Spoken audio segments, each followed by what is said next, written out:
गांव में शहनाइयां बज रही थीं। He has a machine gun.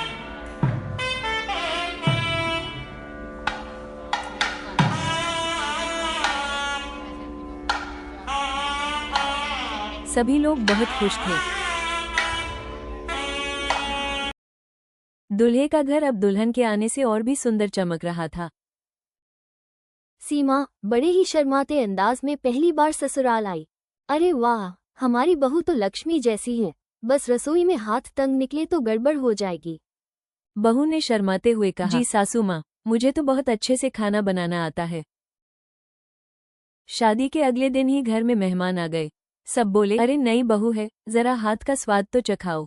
सास ने बहू से कहा, जा बेटी, जरा पकौड़े बना ला, सबके सामने इज्जत रह जाएगी। बहू के हाथ पांव फूल गए।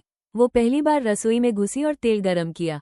जैसे ही बेसन में आलू डुबोकर डाला, छपाक जोर से आवाज आई, हे भगवान, ये पकोड़ा है या बम?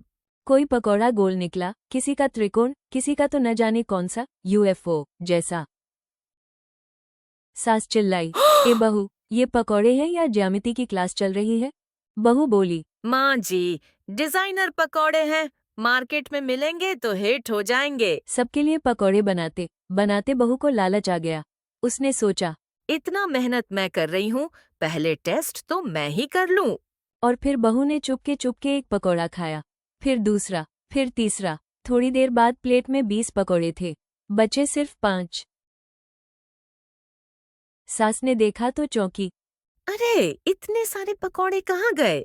बहू ने तुरंत नाटक किया, माँ जी, तेल कम था, पकोड़े सिकुड़ गए।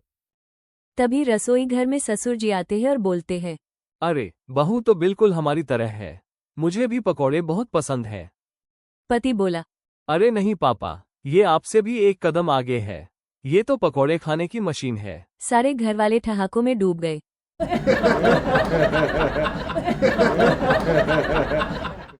बहू शर्माते हुए बोली, तो क्या हुआ?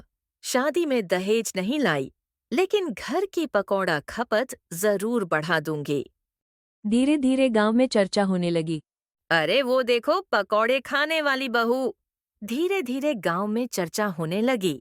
हाँ भाई, एक बार पकौड़े रख दो, फिर गिनकर मत रखना। सभी लोग हंसने लगे।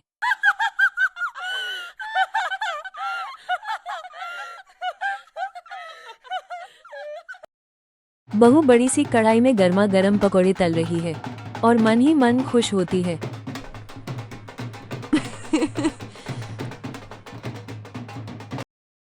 कुछ बूढ़े दादाजी आपस में बात करते हुए, अरे भाई, अब तो बिना पकौड़े वाली बहू की शादी अधूरी लगती है। मम्मी, हमें भी वही बहू के पकौड़े खाने हैं। देखते ही देखते पकौड़े खाने वाली बहू वायरल हो जाती है। अरे भाई, अब तो लोग पकौड़े नहीं, वायरल पकौड़े बोलते हैं।